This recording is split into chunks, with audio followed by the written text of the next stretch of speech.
A hot topic tonight in front of the Grand Rapids Public School Board. It is the budget, and it brought nearly 100 people out to discuss it, and it was not without fireworks. 24 Hour News 8's Danny Carlson back from that meeting tonight, joining us in studio now live. Danny?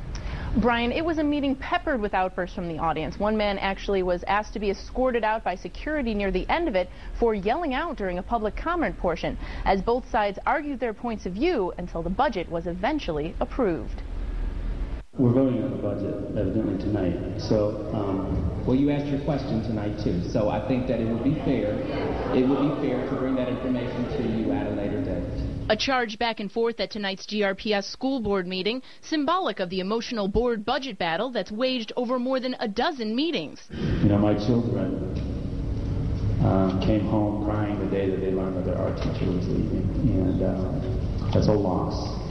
Maybe it's a loss we have to accept, but we have to recognize it as a loss. After more than an hour of public and board comment and several outbursts from the audience,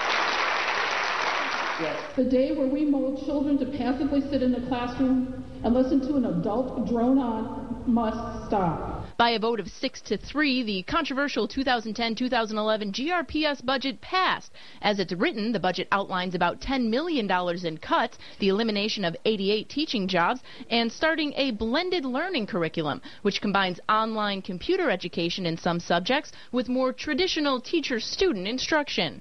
We have an obligation to be fiscally prudent. This budget does that.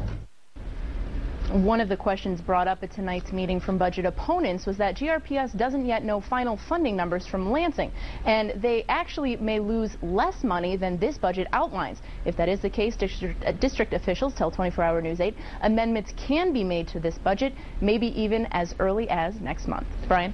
Thank you, Danny.